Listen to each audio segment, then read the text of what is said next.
Good morning, good afternoon, good evening, wherever you're joining us from. We're really pleased to have you here for this session on inclusive policies and stakeholder engagement for the 2030 agenda. This session is not your standard panel presentation. We really want this to be an interactive session where we can all share and learn together. So we hope that at different points throughout this session, you'll be able to share your views, your comments, and your own experiences of what inclusive engagement really has looked like in the 2030 agenda so far. My name is Lucy. I'm the Social Policy Officer at the Major Group for Children and Youth, and I will be your moderator today. I've got a few very quick housekeeping rules that I'm going to start with. So to let you know, we do have live interpretation and also captioning. So if you want to listen in French or in Spanish, you should be able to do that through Zoom. There should be an option at the bottom of your screen. If you have any issues with that, just let us know in the chat, and someone will try to help you and assist you to get to the right captioning that you need. And also just to say that we will be recording this session. I think you can see it's already being recorded, just so you're aware, but I hope that you'll feel comfortable and able to speak honestly and openly in this conversation, because it really is about the conversation. So with that said, and housekeeping rules established, I'm really pleased to hand over to Betty Levy, who is the past Global Organizing Partner of the Women's Major Group, as well as current Advocacy Task Group and Program Advisor for FAME, to really welcome you to this session and tell you what it's going to be about. So over to you, Betty. Thanks, Lucy. I'm very pleased to be able to welcome all of you to this virtual learning and practice session. I'll begin with a brief history. The first United Nations Conference on the Environment and Development in 1992, also known as the Earth Summit, recognized that achieving sustainable development would require that all active participation of all of society and all types of people. Agenda 22 recognized 9 core constituencies of society through which broad participation of as many people as possible would be encouraged in UN activities related to a sustainable development. These sectors were officially referred to as major groups. 2 decades later, during the UN Conference on Sustainable Development, also known as Rio+20, other rights holders were identified and invited to participate in the UN processes related to sustainable development.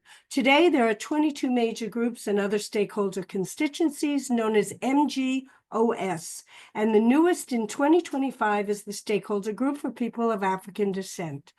At the global level, MGOS has been granted comprehensive participatory opportunities in the high-level political forum through UN General Assembly Resolution A/Res/67-290.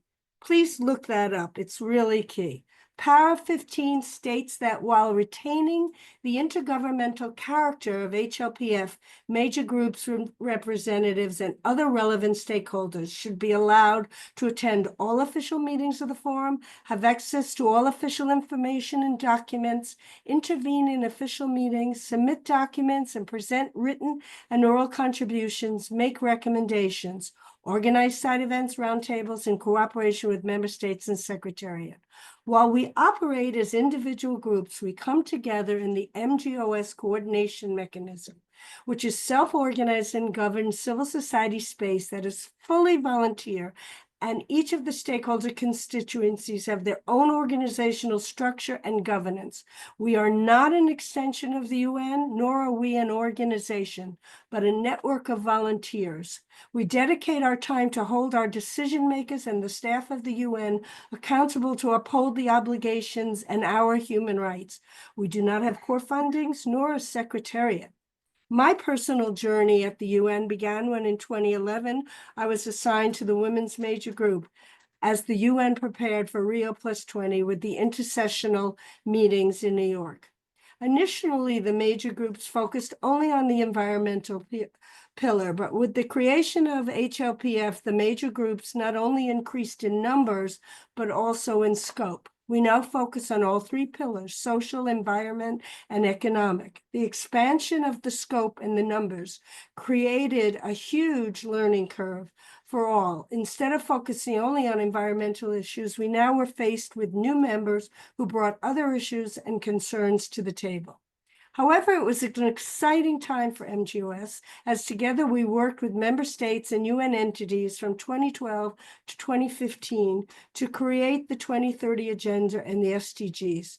It was probably the most collegial and collaborative effort ever at the UN. For 3 years, we met monthly, a week at a time, as a group, everyone allowed to speak, make suggestions, everyone looking to make this the most forward-thinking document to ensure no one was left behind, to eradicate poverty, achieve gender equality. What was so unique was all 193 countries agreed to work on the same goals, unlike the MDGs that only focused on developing countries. Having all relevant stakeholders were at the table, we had to deal with intersectionality and cross-cutting issues. We all had to learn from one another. There was mutual respect for what everyone brought to the table, including those traditionally left behind. It was a magical time, and slowly over the last 5 or so years, we've seen that decline. We've seen the political will change, and sadly, we are very off track for achieving the SDGs by 2030. We are a collective voice, and we believe that we are still stronger together. Civil society is very diverse, and so is our expertise and lived realities. That is why we encourage our members collectively to write our advocacy papers, statements, and speeches. We believe that those most impacted by an issue themselves should share their experience, acts of resistance, examples of positive change, and give recommendations for action. We believe key aspects of inclusive policies and stakeholder engagement in Agenda 2030 must include open and inclusive engagement, diverse and multiple stakeholder partnership, transparency, and information sharing. Back to you, Lucy. Brilliant. Thank you so much, Betty. And it's always wonderful to hear the story of where MGOS started. As someone who is newer to this space and really thinking about how we continue to build from that wonderful start and that wonderful community.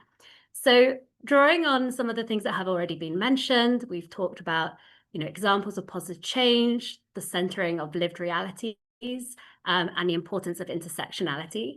We're going to delve into this a little bit more with an amazing panel who are going to start us off in the conversation. We have 3 great speakers. We have Betty Kutzel, who is Director of Public Management for Development at the Secretariat Planning and Programming in Guatemala. We have Dr. Mohammed Ali Lutfi, who is co-chair of the Stakeholder Group Persons with Disabilities. And we, of course, have Nayara Costa, who is the Senior Sustainable Development Officer at UNDESA, and I dare say a partner in crime when it comes to thinking how we can really do meaningful civil society engagement and do it well.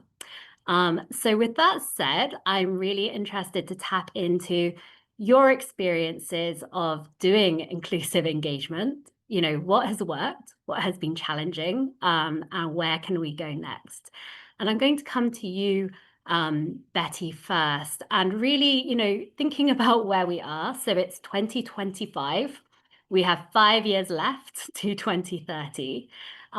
So if we talk about how we begin to accelerate our action, if we still want to achieve what we set out to do, in the next 5 years, what are the 2 priority reforms or initiatives that Guatemala plans to launch or alternatively to scale up in order to accelerate genuinely inclusive institutions and mechanisms of engagement?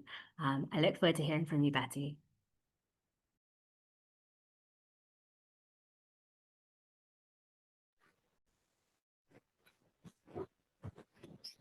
Distinguished Delegate College Alfred, warm greeting to all.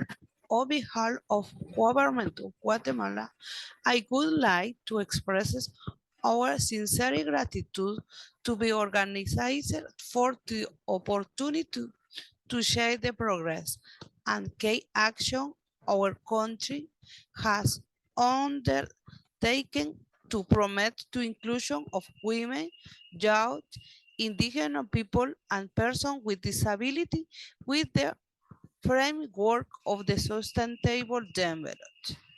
Allowed to highlight some of the principal initiatives we have implemented. Inclusion remains a central priority on Guatemala public agenda in our foresight of the SDG. We have established dialogue platform between government institutions and organizations representing persons with disability, ensuring that inclusion is integrated into territorial planning process.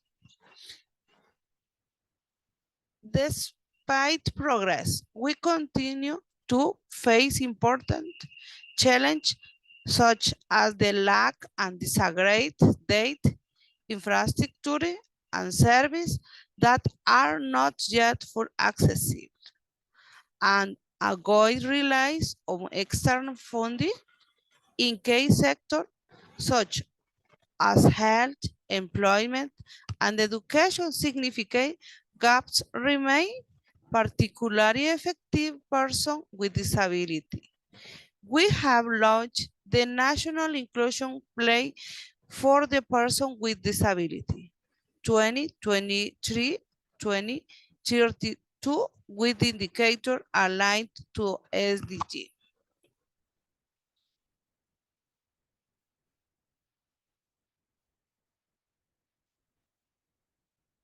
Great. Thank you so much, Betty. And maybe just to ask you a quick follow-up question before we go to our, other speakers as well. So I'm aware that Guatemala's National Development Strategy talks about the SDGs as being non-negotiable and urgent. And I think we all in this room know that that is true. I'd love to know that from your position and the work that you do, what does it mean to put that into practice when it comes to ensuring that women, persons with disabilities, and other grassroots community actors, particularly civil society, have a real seat at the policy table?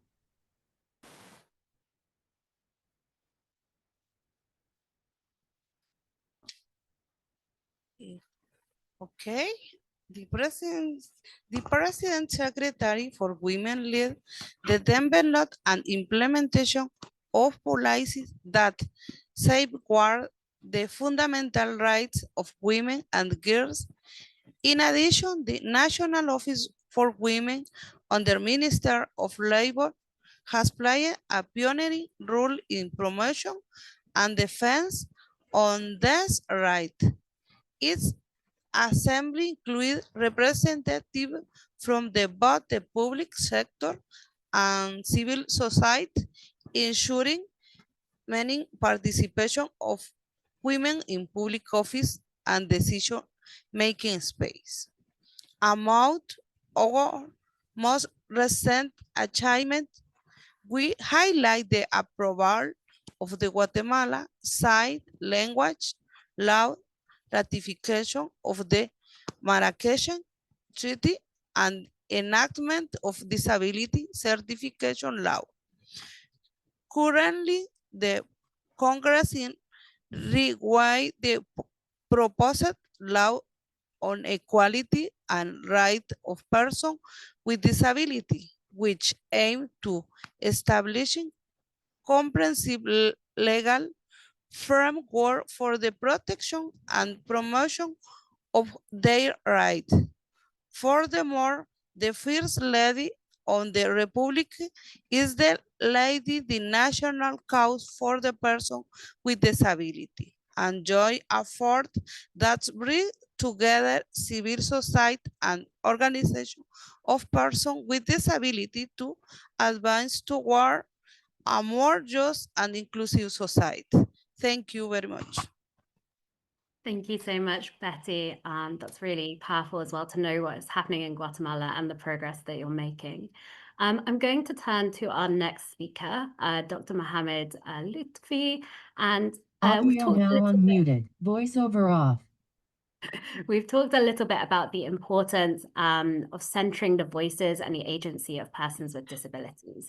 And you are the co-chair of the Stakeholder Group of Persons with Disabilities, which recognizes the right to participation of persons with disabilities in UN advocacy processes, including in the implementation and the follow-up and review of the SDGs.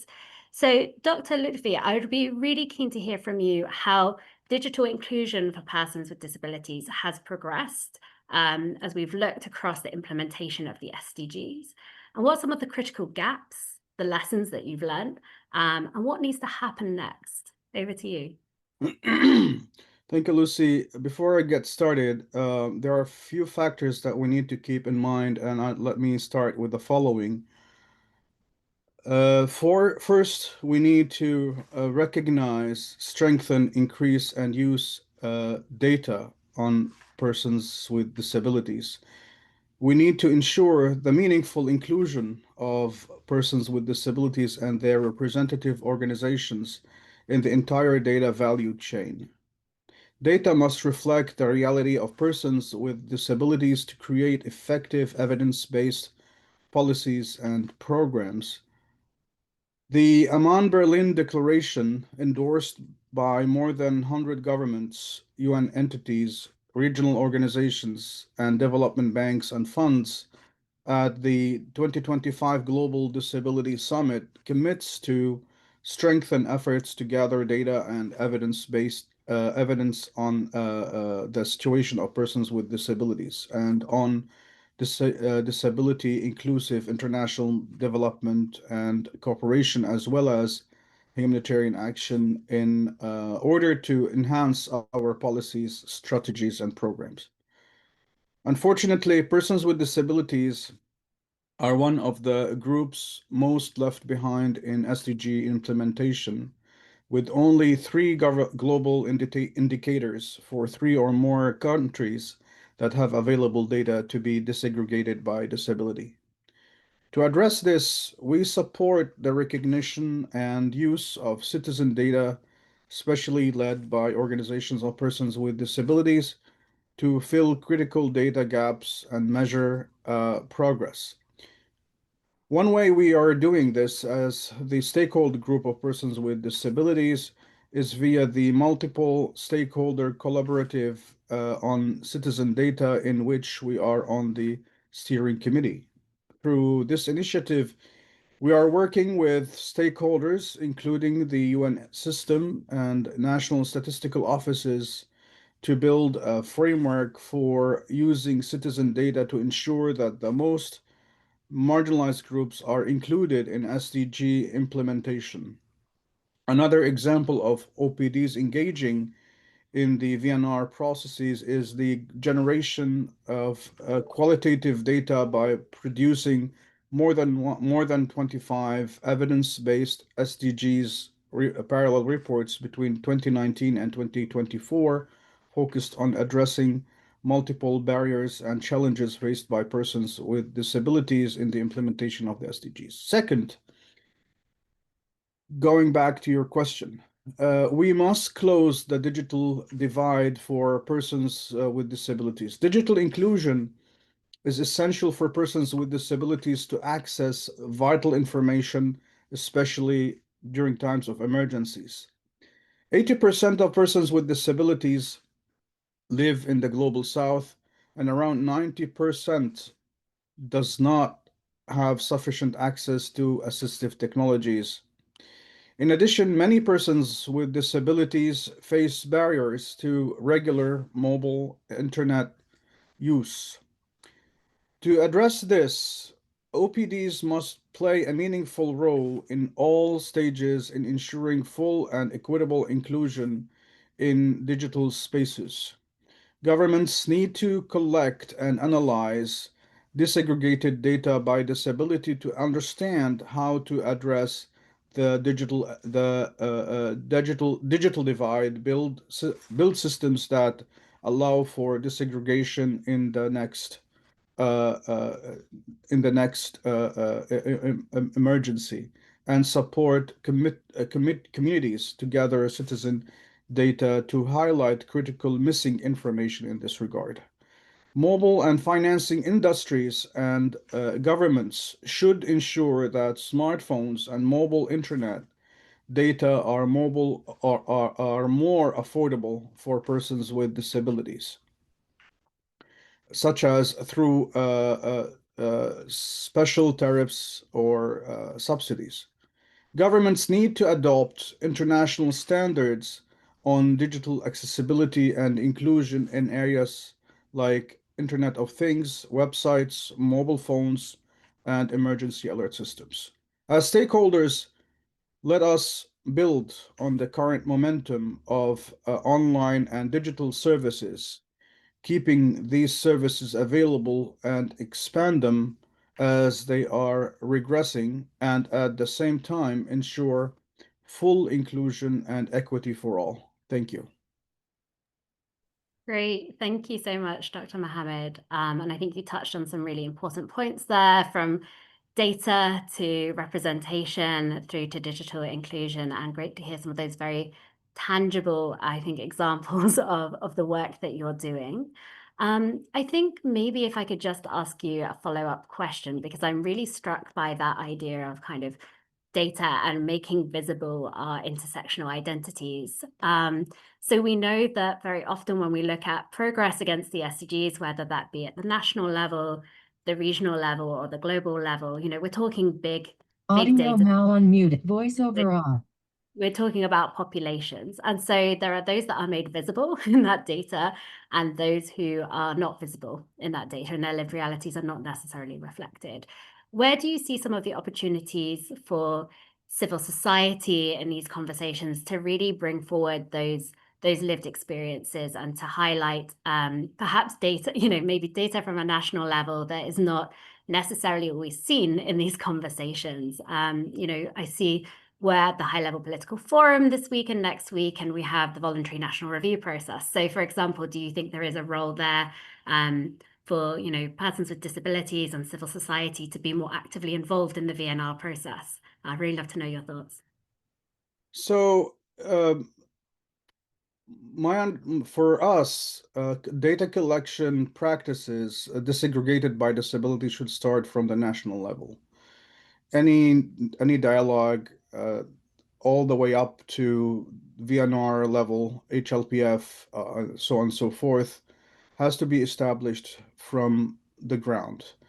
And where I work at the Global Initiative for Inclusive Information and Communication Technology, G3ICT, we always look at the availability of frameworks where persons with disabilities are involved in decision making, including data collection disaggregated by disability.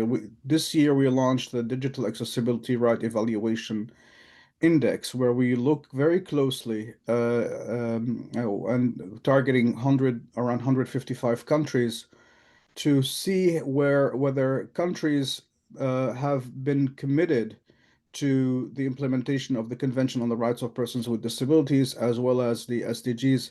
As you heard me saying that earlier, that persons with disabilities are the most left behind in terms of SDG implementation.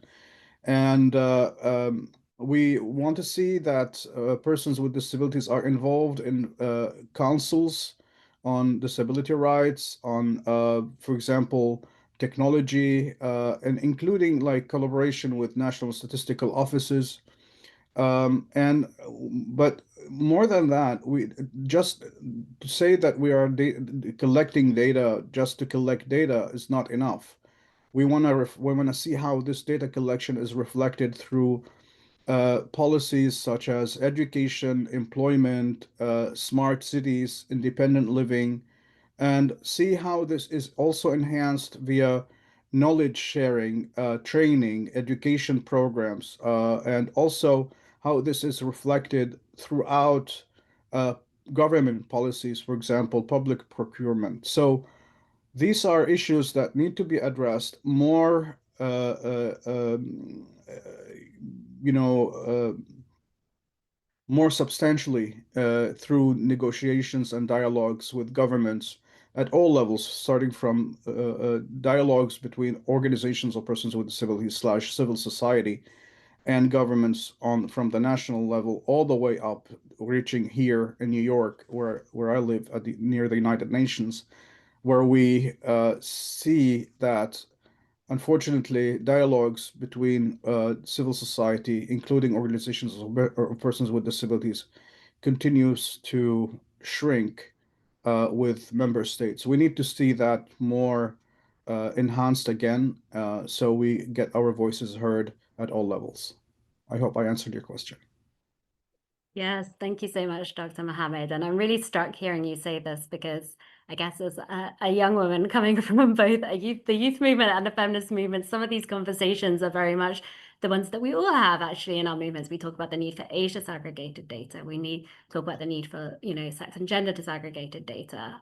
So I think it sounds like there's a lot of work we could all be doing together across civil society to really talk about what kind of data do we need? How is that disaggregated? And how we use that, whether it be for advocacy, accountability, or making actual change in our community. So thank you for sharing. One very quick thing I want to say. I want to encourage other stakeholders to also open up their scope of work to include organizations of persons with disabilities. And we, as stakeholder group of persons with disabilities, we're always open to collaborate, and we are very grateful to all these opportunities that bring us together as stakeholders to talk about all these issues, so we can have our voice and strengthened. Great, wonderful. Call to action, I guess, there for us also on civil society to be working together, opening up spaces for each other, and hopefully being stronger together as well, which I think is more important than ever at this time. So Nayara, I am coming to you last but not least. So I would love to hear a little bit about your perspective. You sit within the UN system, but your day-to-day is spent working with us in civil society. And I would love to hear a little bit about the role of DESA in this conversation. And also from you individually, kind of drawing on your own experiences, both in civil society and the UN system. Where do you think we need to go in terms of, really strengthening that collaboration for implementation of the SDGs? Thank you so very much, Lucy. Good morning, good day to all. Let me start also by thanking our partners UNITAR. We have been organizing the SDG in practice, the SDG learning for, I think, probably a decade now, and it's always amazing to see it coming through. So I'll start with that, and a huge thank you to the partners of this session, especially MGCY, Women's Major Group, and also others that are engaged in this session. So as Betty and Lucy were telling, I used to be on the CSO. I mean, I'm always on the CSO side. I used to be there representing CSOs, and now my role in the UN is working in creating space, facilitating space for stakeholders from all the sectors to support or engage in different processes related to sustainable development. I was counting, I think this year I coordinated at least 6 in stakeholder engagement processes in different ways. So I just want to bring a few things of what I see, or the perspective from this side of what is working, and give some maybe some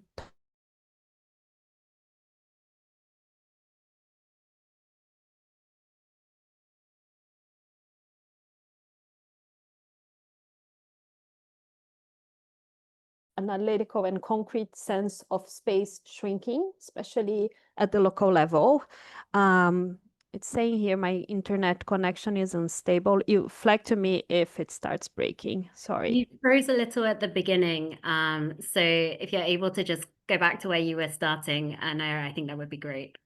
Okay.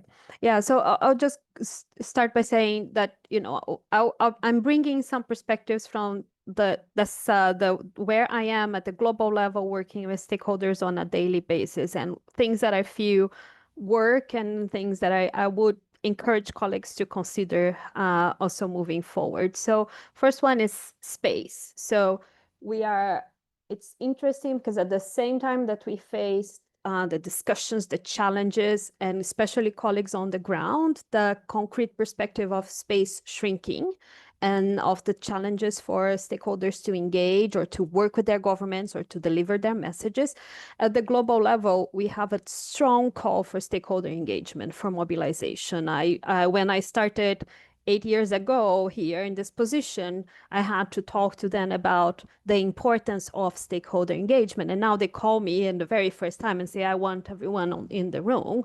So it is a very interesting dynamic that is happening nowadays. And we saw Betty from Guatemala. She was one of the very first countries we went to learn about their experiences in stakeholder engagement. Governments, when they are starting their voluntary national reviews, they are coming to us already with a stakeholder engagement plan layout, or at least their intention of engaging stakeholders. So the preparations, being ready to engage when they call it.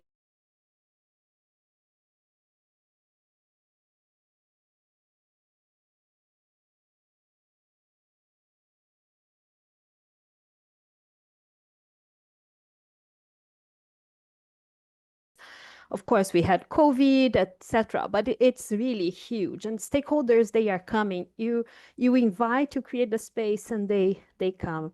The second point also is about inclusion. So we talk about creating inclusive spaces and opening spaces. This week I was in one event and people were saying we need to not only talk about inclusion, we need to talk about expansion, expanding spaces. And this is one effort that we take very seriously in doing, because the official sessions, they are very limited. We all know it. The time is very limited. You need to listen from member states, so you won't be able to fit and give voice to everyone. So what do? How do you create additional spaces? And this is what we have been doing. We do side events, special events, we do webinars, we do spaces like this, we do online consultations, so those are efforts on the Secretariat side to expand the space to the maximum of our abilities. And then the question is, how can we further expand? What are the additional things that we can do? We were talking about digital inclusion. How can we use more AI to, create even more space? I don't know. We need this creativity is there. My third point is about strategy. And Betty was reminding us of the post-2015 process. And it was a very, very interesting journey to learn. We were challenged all the way by member states. They were asking us, we need to go back to the drawing board every single time. What do you want? If you go there, if you're seated, if you're given, what do you want? And I think this needs to be very clear, the messages you want to bring and how do you want this to happen. So just the importance of engaging is not enough. Once you are engaged, what do you want to see?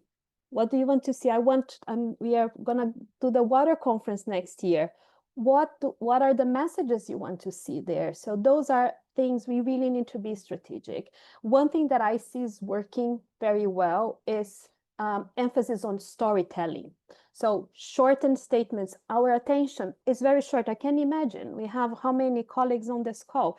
57. How many of us are multitasking right now and doing, because we are all multitasking, our attention is short. So we need to be strategic the way we show our messages. And I've seen some organizations doing a very good work in telling their stories and in a compelling way that sticks on member states' minds. So this is my third point, and I'm sure colleagues who engaged in the post-2015 process remember when we were stopped by the co-chair, especially Kenya, and he would say, this is not helpful.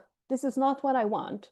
You go back and come back to me with something that I can use. And this, it struck us, but it made us better in the way we could work. And then finally, before some of the challenges, I feel it is all about capacity building. It is all about building the talents. And I'm here with partners that are pros in strengthening capacities and building talents. I've seen this I see this on a daily basis, especially with the children and youth major group. you always have your talent book ready when we reach out to you, because things are done. The decision making is not ideal for stakeholder participation and engagement. Honestly, sometimes I want to launch things 3 months before I am ready or I have all the clearances that I need. So have your talent book ready. Don't share who they are. We are coming, we are strong, we have all this. Share those names. Those are things that are very, very helpful. And I'll end with some of the challenges that I am foreseeing. We are all being impacted by liquidity crisis. If you are engaging with the UN, you are listening. So things, we are not foreseeing that things are getting any better. So we'll need to be more strategic. We'll need to keep being partners, not in crime, I would say, but partners in good. And I also encourage you to reach out to the Secretariat whenever you see something, there is an issue. Can we try to sort it before it escalates? Can we understand where we are? So, because we will be dealing with more and more challenges. There is the Foreign Affairs, they published a study or an article a few weeks ago called about the end of the NGO era. And it is very challenging to read because, especially because we believe and we know the difference that we do with our work. But it shows that on the stakeholder side, we are looking to keep the space that we have. We are looking to expand the space that we have. And we need to do a lot of work to reinforce the legitimacy of those that you represent. So this is something that you need to keep very front of your engagement moving forward. And you have a partner on this side, and feel free to reach out at any time. Over. Thank you. Thank you so much, Naya. And I think some really useful and practical insights into how we navigate what's a really complex system. So continuing to push for expansion and strengthening of the space. But also, I think sometimes there's a tension, right? When DASA comes to us and says, can you nominate somebody in 2 days? And we all have a slight meltdown, certainly at the major group for children and youth. But actually, I think recognizing that sometimes the systems are not ideal, but we need to seize the opportunities. So trying to be flexible with each other and do the preparation work that we need to, so that when the opportunity comes, we don't miss it, we seize it.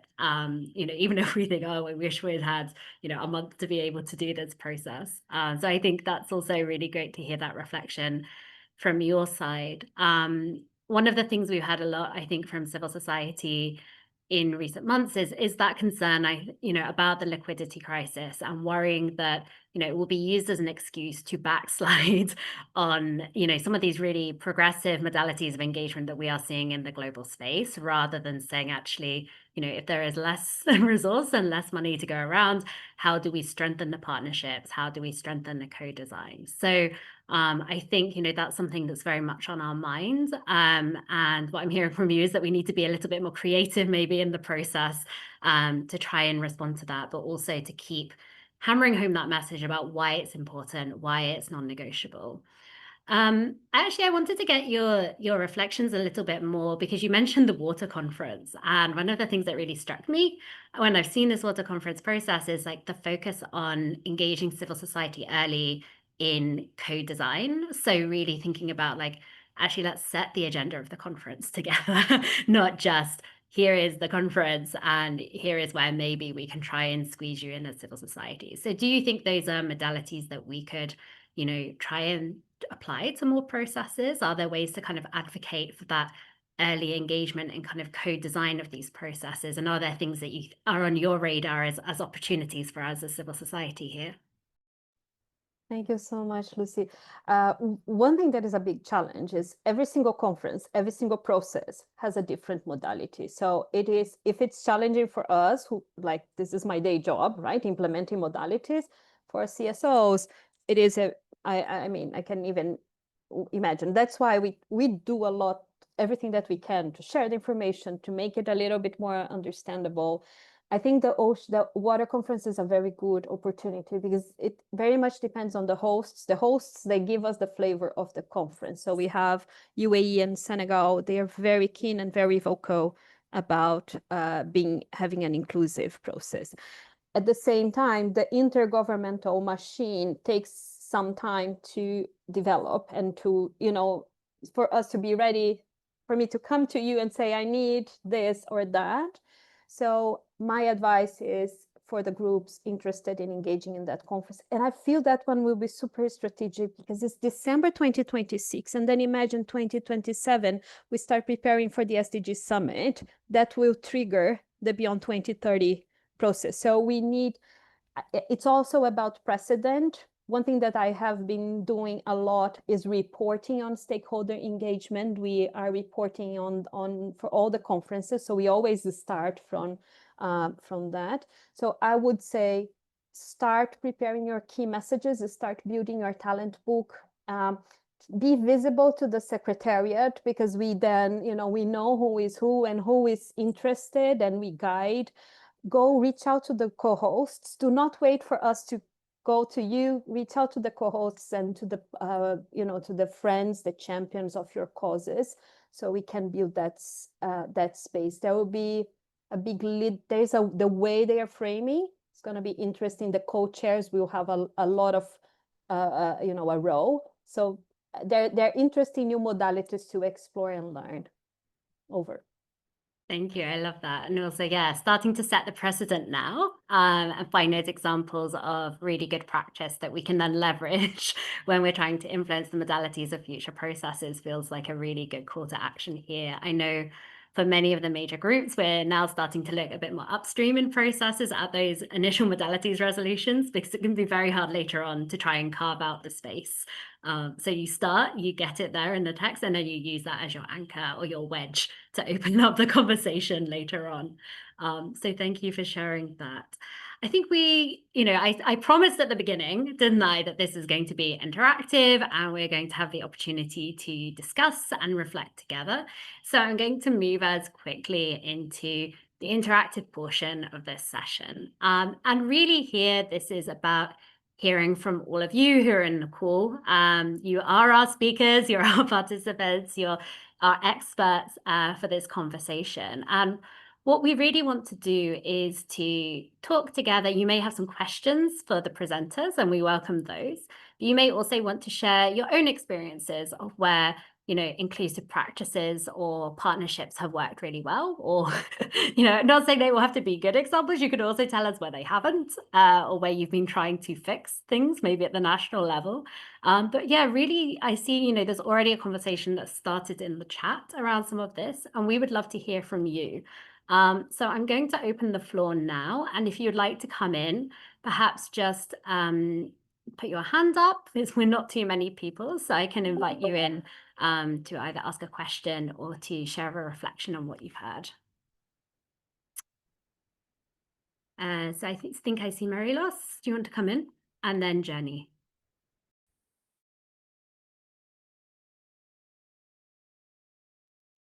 Hello, good morning. Thank you, Lucy, and thanks to the organizers. I'm so happy to be here, and I would like to share information. I would like to share information, our best practices from Guatemala, our labor inclusion program. It's a Zero Project Award winner, and we're so happy to interact with you this morning because we believe that we can be aligned with the SDGs and promote formal and decent work for everyone, in special for persons with disabilities, promoting collaboration between actors as government, private sector, and civil society. We have a very effect of this program. Every year, 120 labor positions, formal and permanent. And also we have the plus of giving inclusive education and training to develop capacities. So last year, we promoted 312 labor positions and also entrepreneurship, which is a great opportunity for persons with disabilities to end the poverty circle and have a better expectation of life. Thank you very much. Thank you so much for sharing, and particularly that kind of practical example around SDG 8 as well. Jenny, would you like to share any questions or reflections that you have? Hi, am I audible? Yeah, you're very audible. Okay, thank you. So, hi everyone. I'm Journey, a student and youth advocate for inclusion here in the Philippines, and it is lovely to be able to speak here and share a little bit of best practices in my country, since I've noticed that there wasn't much discussion on the topic of education and inclusion. So, here in the Philippines, inclusivity is being more and more embedded in national policy.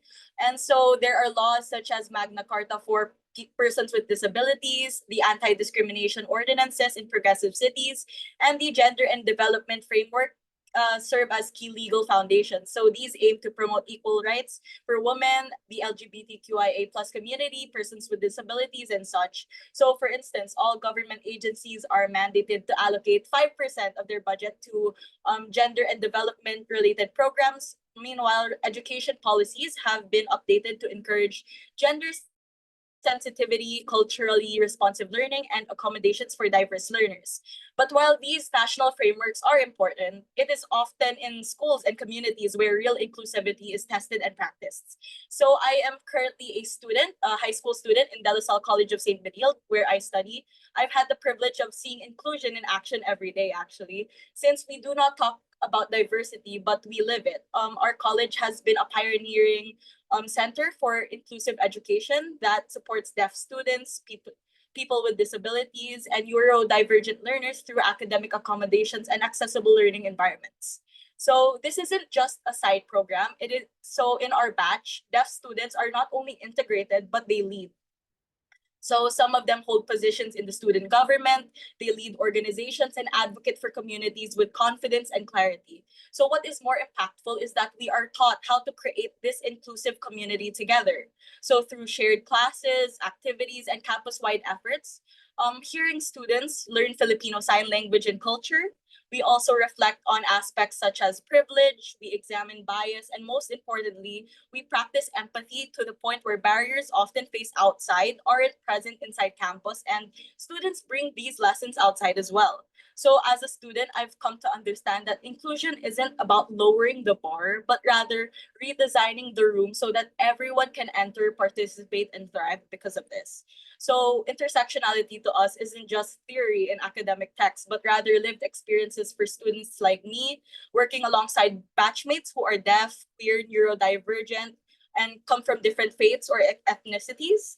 So in these daily interactions that we begin to unlearn these assumptions we grew up with and embrace the idea that justice must be designed for all and not just for some. So to the global community, as Ms. Naira mentioned earlier, we should look and highlight at what we want to see. And so I urge you guys to also look at schools not merely as institutions of learning, but as laboratories of inclusion. So let us hopefully also invest not only in access, but in belonging. And let us not focus on improving just the statistics, but also the stories and communities as well. Thank you. Thank you so much, Jenny. I love that. And I think these are the kind of stories, Naira talked about stories. These are the stories that matter, because you can talk about SDG implementation, right? And it's this big concept. It sounds very grand, but what does it mean? And I think what you're telling is that story of what, inclusion, progress towards the SDGs really looks like in our communities, in our schools. And for me, that's the heart of the SDGs. If we have 100, 1,000 more stories like that, that is our progress. So thank you so much for sharing that, and also the collaboration that you've been doing as young people, right, with your school, with stakeholders to make that happen. So I really love that that story as well. And I can see in the chat lots of people as well saying that that's a really inspiring example for them. I don't know if there's others who would like to share a question or a reflection, maybe something that you're doing to progress SDG implementation, or maybe a question you have for one of our speakers about something they've mentioned today.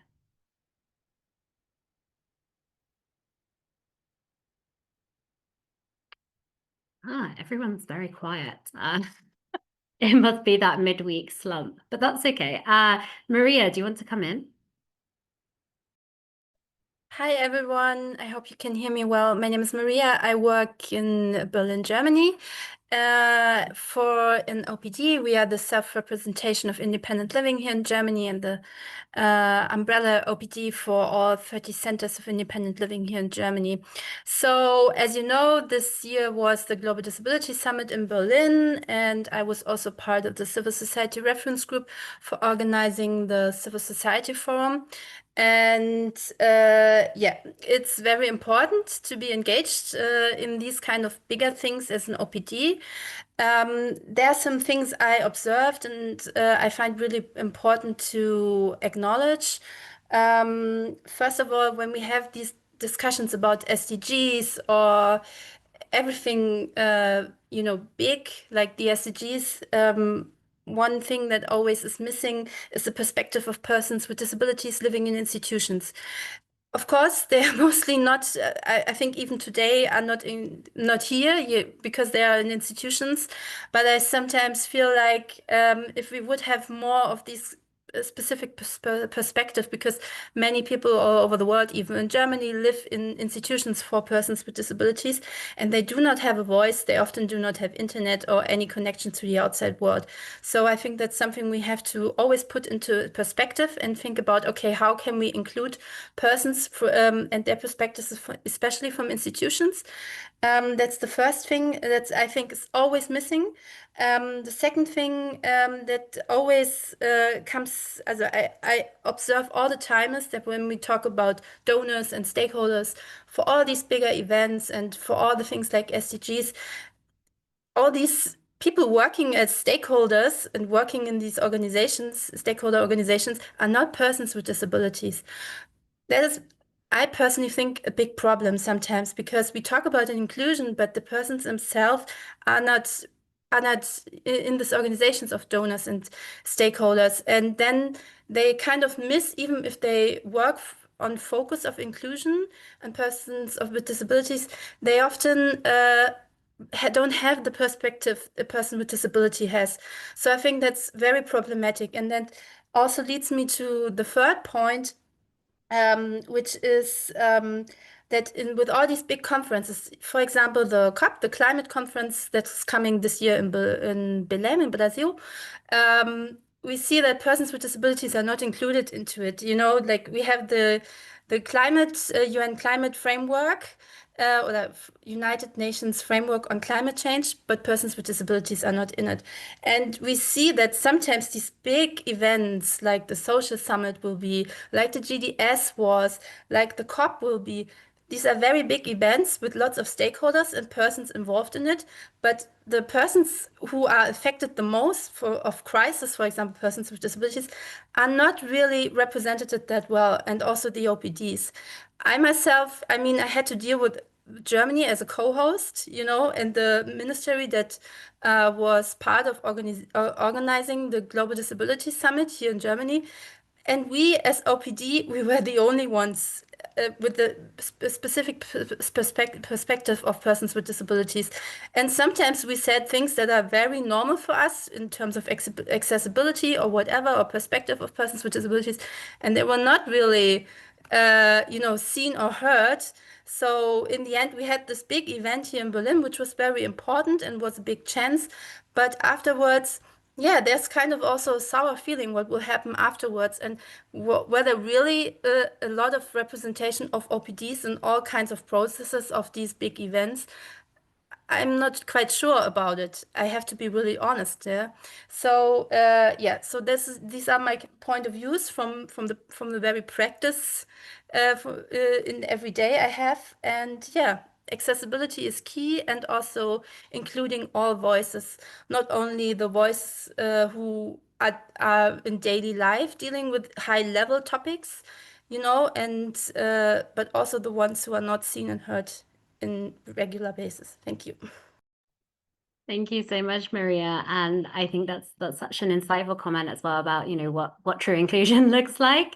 I know it's one of the things that we as the major group for children and youth also really prioritize about, it shouldn't just be organizations that work with young people, talking about young people, but we really need to center, the voices of young people themselves, youth-led organizations and movements, to give them agency and direct participation in these spaces. And I think, the intersectionalities there as well are very important. How do we bring forward the voices of, young people with disabilities or young Indigenous communities into these conversations as well?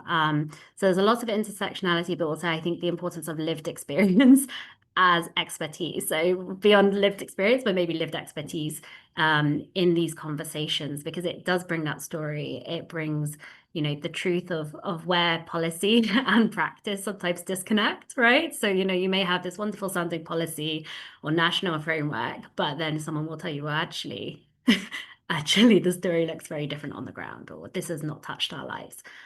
So I think these are really important points. I'm keen to hear from everyone in this meeting.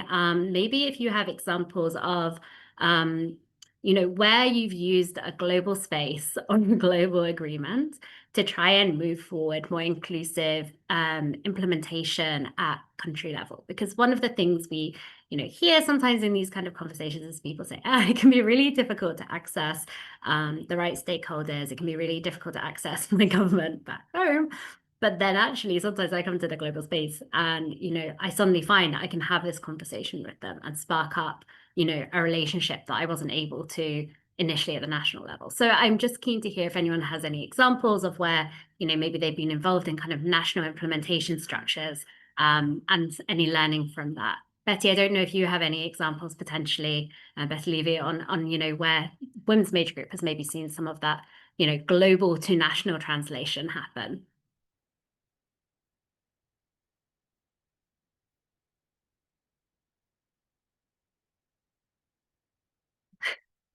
Sorry, Betty, if I'm putting you on the spot. Yeah, I mean, this is something that is very much in the forefront of the Women's Major Group right now, that we're seeing, because as Nayara mentioned, some of the challenges, within, and a lot of it having to do with the liquidity crisis and, some of that things are already discussed and decided way before people come to anything in New York or Geneva or Nairobi. And so that we're really trying to focus now much more on the regional. We're putting a lot of focus on the regional levels, because then, here in New York, especially the regional groups, speak up and they work together and they coordinate together. So we're really trying to push people to get out there, to be speaking year in advance. I mean, Nayara is talking about the water conference, for example. It's not till the end of 26, but that's going to come in a blink of an eye. And so if we are not working now, I actually had the privilege of last week attending the prep meetings for the water conference. And there were only a few people from any of the major groups and other stakeholders. As a matter of fact, I brought that up as an issue, and Nayara and I spoke afterwards. So I'm glad you came back to that, Lucy, because this is such an important issue for women, but for everybody. But you're asking me about the women's group. The women are the farmers. The women are the water carriers. The women, are the caretakers at home. And if we're not there in these spaces, our voice isn't heard. But to just show up at a conference without having done the work even starting at the local level. I know a lot of grassroots organizations say, how do I get to my capital? But you don't even need to get to your capital. Get to your local level. Find out, what are the laws in your country? What are the commitments your countries have agreed to? And then hold them accountable. And then when your member states are speaking at these global things, they have you in the back of their head. So yes, this is something we have definitely been working on. Our regional OPs, are really trying to hold meetings, with the members in the region to try to make sure they're aware of what's going on at all times. We do have these calendars that seem to come out very far in advance, like just mentioning, the water conference in December of 26. But, we also then complain, well, we only get 2 days notice. But we already now know that we have in November, the World Social Summit. We have coming up, in September, the Beijing plus 30. I mean, there are so many things that are already on the calendar that we need to be working on now. We need to educate our grassroots women and I shouldn't, I'm talking from the women's major group, so I'm sorry if I keep saying women, but I mean everybody. We need to make sure public awareness is there. I have to say, for the United States, there is very little public awareness about even the SDGs. I live across the street from the Secretary General, and I would guarantee that 90% of my neighbors have never heard of the SDGs. It gets no press in New York, unless something negative happens, and this is on us. All of us, need to get the message out. Hope that answered you, Lucy. Yeah, no, it did. And I love that. It's about making visible for accountability, right? If people don't know that this was committed to or this process is happening, then accountability doesn't enter the conversation, because who's there to hold you to account? And if we have 5 years for the SDGs, maybe a little bit less, who knows where we are now. But actually we can't be just connecting, for HLPF every year and taking stock and saying, where have things got to? We really need to be seeing this as a continuous journey of engagement, of accountability, and driving implementation, so that when we take stock, we know what's coming, we know that progress is being made, and we know where we need to focus our efforts for really kind of moving it forward. So I think, yeah, there's also something there about how we really build the preparatory process, but also build the follow-up process back at national level and subnational level. And I see Dr. Mohammed also has his hand up, so I'm going to invite him to Press come the in. AMD plus tilde to read. Yes. Well, speaking of the shrinking of civil society presence in dialogues, first of all, I would like to say the following. We understand that the way how things are framed at the UN has two aspects, political and technical. And when we talk about shrinking civil society presence, Voiceover on we're not Zoom. trying to Zoom put our We friends you have at the spoken so well. Secretariat on the defensive mode. We understand that the world is Zoom going off. through Zoom major. window. Sorry, let me stop my. Voiceover off. We know that the world is going through critical crisis in terms of funding, and that's even affecting the UN entities and civil society organizations at the same time. I totally agree with my friend who spoke about the engagement of women groups, and I totally agree that things happen, and then after they happen, civil society would be brought in to give their feedback after everything has been done, and it would be too late for us to make changes.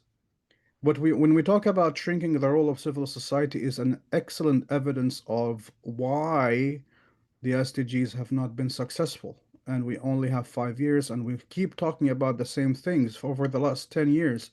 Every time we meet, we get together, we attend these meetings, we say the same things. We always talk about how voices of civil society organizations, marginalized groups, are not sufficiently heard. There is still a lot to be done in terms of SDG implementation. There's a lot of gaps there.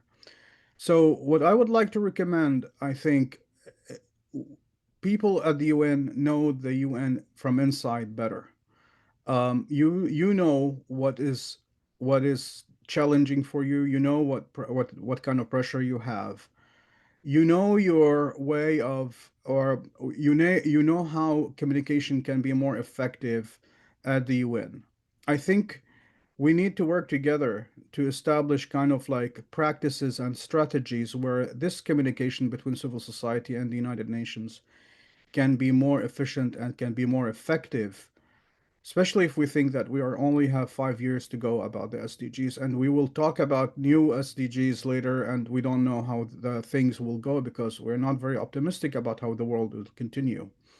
So I think, and I totally agree. I mean, there should be more efforts on the national level where country offices of UN agents, entities, World Bank, international financial institutions, and so on so forth, they need to become more closer themselves to the grassroots. They need to, they every time we try to reach out to UN entities and the World Bank, they tell us like, uh, we get accused of not knowing what's happening, as if it's our responsibility to learn. Well, yes, it is, but it's not enough. We need to see more efforts reaching out to grassroots, making sure that they understand how the process works, what the system is about, how we can navigate the system, how we can navigate the dynamics of the system, so we can be more effective. We are trying here to work together. We're not trying to create this antagonistic vibe between the two entities. We want to make sure that whatever we agree on as civil society with the UN, and my friend from Germany who spoke about the Global Disability Summit is totally right. When we talk about these global sustainable development goals, that we as civil society had played a role in that somehow. We want to see that successful, and we want to do that together. We want to see persons with disabilities available present at major discussions about climate change, financial crisis, and so we need to do that together.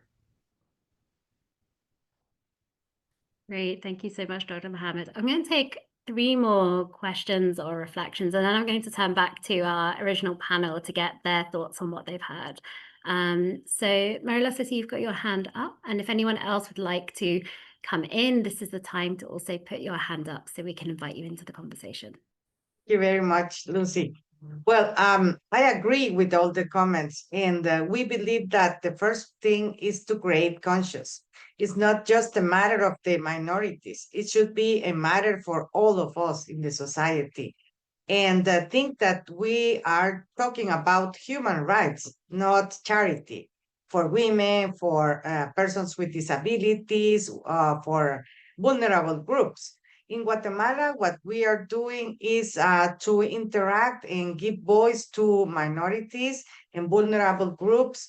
And also, we are proud to say that for the first time in all the history, the Secretariat for the Women is being chaired by an indigenous woman. So we're so proud about that because Guatemala is a very diverse country with multicultural, ethnic, and language differences. So we must include everyone about getting to know about SDGs in the way to promote collaboration and integration, as well as inclusion in all matters related with public policies. That's why we can work together with our hearts for an inclusive world. Thank you very much. I love that, working together with our hearts. And I feel like I've had that come up a lot actually in the conversation today, the story, the heart of what we do. And I think maybe when we're talking about inclusion and talking about inclusive practice, we need to make sure we don't lose sight of that. So I'm going to give 1 minute more in case anybody wants to come in with a last minute question or reflection. As I said, don't be shy if you have something you've been thinking about and you want to share, this definitely is your space. But otherwise, I'm going to go back to our panelists, so to Betty, to Dr. Mohammed, and to Naira, and maybe just to hear a few of your reflections on what you've heard so far and anything that's standing out for you in the conversation. So I'm going to go in reverse, and I'm going to go to Naira first. Thank you so much, Lucy, again, and to all. It's been really an inspiring conversation. There is one other thing that just came. I would say if it's another topic for stakeholders to think through, because I feel it is a two-way street. So you need to self-organize, you need to be visible, you need to know what to do, and then so you are ready to channel what is happening at the global level or make this influence happen. At the same time, one thing that I feel is a challenge, it is keeping spaces open for stakeholders to listen to member states. And I feel it's a trend that after the pandemic, because before, usually several of the negotiations, they were open, they were webcast, or the statements, they would go live. There is a trend for then several of the negotiations to go a little closer, closed behind doors, not accessible. So, and I have a lot, I mean, my experience was really the post 2015, where we were there, we were listening, we changed our advocacy messages, we saw champions, we would go there. And I would not only, if I was there, on advocating, and I'm advocating on my side, like for this space, but we need the voices from the stakeholders. We want to listen. We want to listen in. We want to hear what member states are saying, because this is how you can channel to your colleagues on the ground, that they can go to their capitals or to the local governments, and then that they can help to change the discourse at the global level. Over.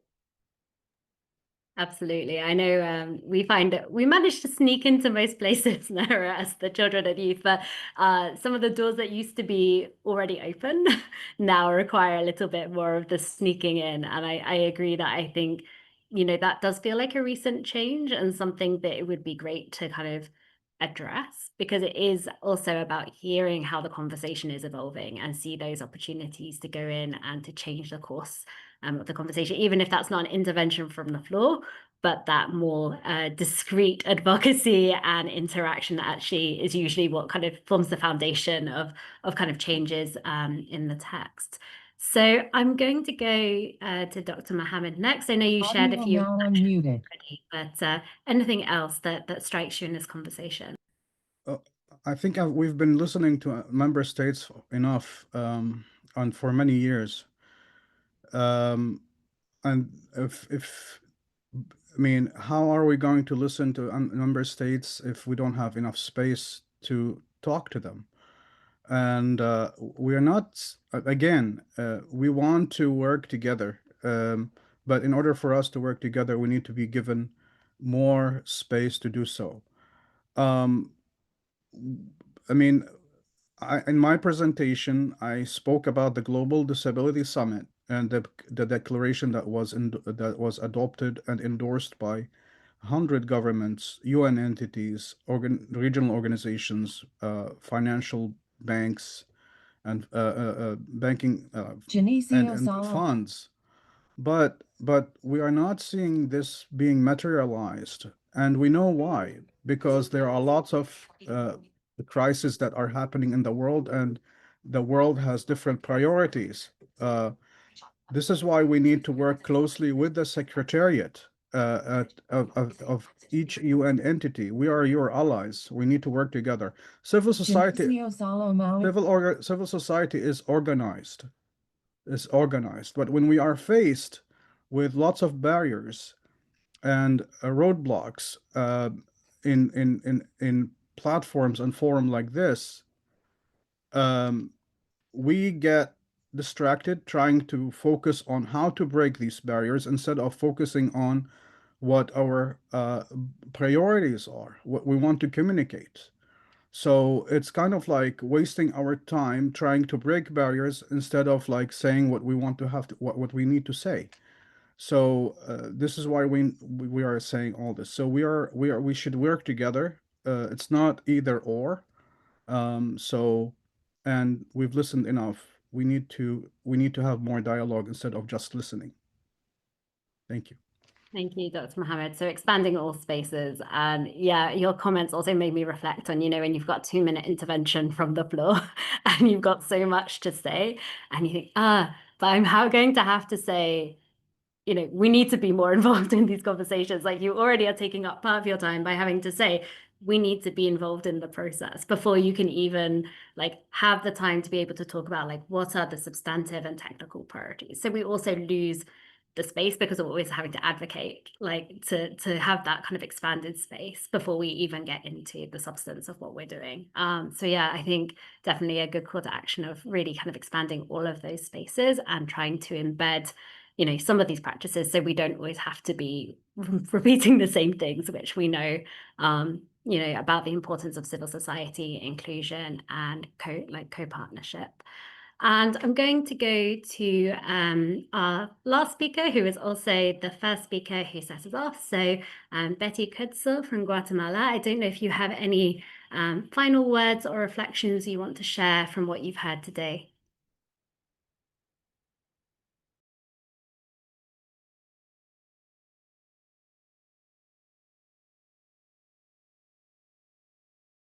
Audio now on mute.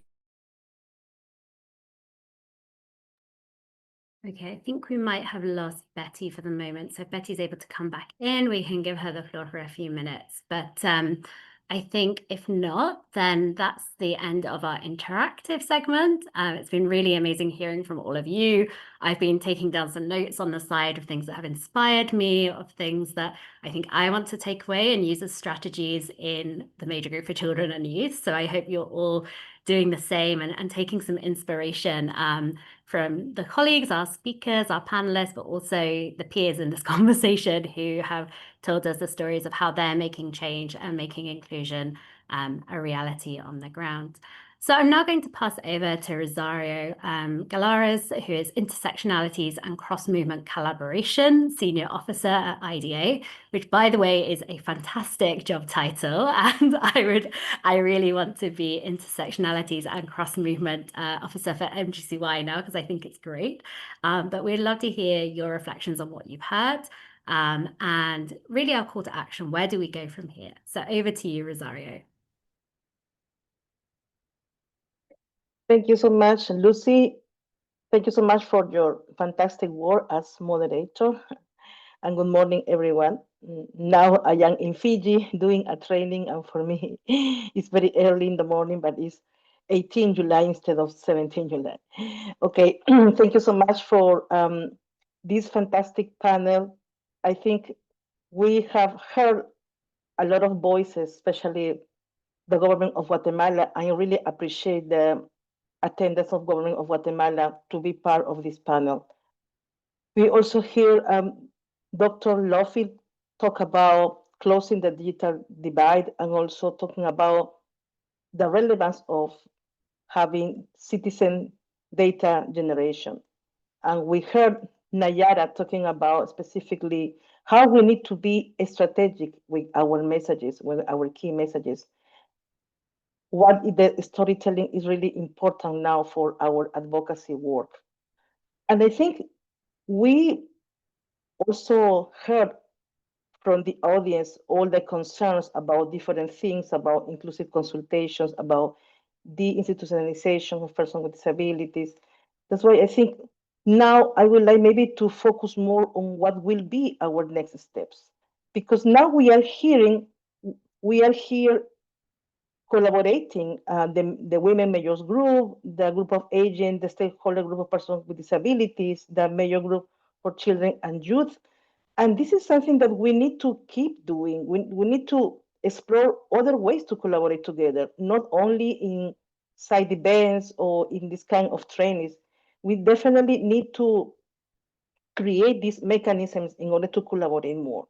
We have the major groups and other stakeholders in which we are involved, and we need to definitely participate more and try to use this data generation and try to also use this intersectional approach, because we cannot keep working in silos. I mean, we are, in my case, I am a woman, I am blind, I am a mother. I mean, there's a lot of identities in my person. I think definitely we need to understand that we need to collaborate, we need to work together in order to try to implement the SDGs as much as possible.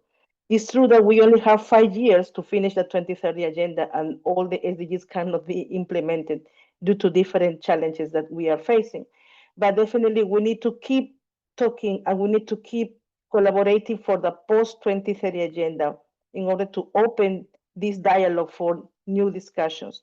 We need to also strengthen the capacity building. We need to empower persons with disabilities and also persons from different minority groups, because only with the empowerment of all of us, we are going to continue doing advocacy in a regional, in a national level. How important is to do advocacy in a national level in order to have our voices heard, to have the voices of different marginalized groups heard, and how important is to also try to translate these words in actions, try to translate these commitments of leave no one behind in a real action with the support of UN agencies, governments, civil society organizations. We need definitely to work together in a very collaborative way. We need to find spaces in which we can try to create more synergies with other groups, civil society organizations, UN agencies, and governments. We need definitely to advance in having our voices heard, in definitely thinking about how to empower other people who maybe don't have the opportunity to be here because they don't have connectivity, they don't have, I don't know, the capacity maybe to be here because they live in rural areas. Let's think about how we can maybe continue this collaboration, how we can also try to create new spaces, how we can build coalitions, in order to definitely have this kind of reflection about what will be our main goal, not until 2030, also beyond 2030, what we are going to do, and having this intersectional approach that we are here, we have different identities, and we want to collaborate with all of you. And that's why this is very important for us. And also, I would like just to mention that let's try to build alliances together. Let's try to work in a collaborative way. This is the start of new maybe ways to collaborate together, to put in place a mechanism to participate in decision-making processes. With the collaboration of all the major groups and other stakeholders, we are going to achieve that. We are going to have this as a reality. Thank you so much.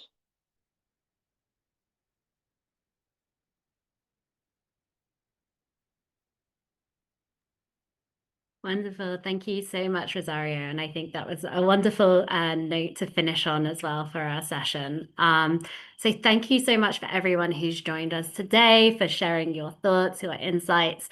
Some of you perhaps were a little bit quieter, but I saw the energy in the chat as well. So I hope that you found this a really interesting and food for thought. And for me as well, I'm really taking forward what Rosario said about the need for us to be, now channeling this into action, to work more strategically, to collaborate together, and to take all of the amazing tips and tricks and hints that our speakers have given us to really try and make sure that we can be even more impactful, that we can open up and expand spaces, and together that we can really actually work towards some of those changes that were envisioned in the SDGs. So thank you so much again. And I know there will be more sessions. I think Naira said there's been 10 years or so of this. So please do keep your eye out for the next workshop of this kind that we do, because I think these spaces to come together, to share and reflect are not always,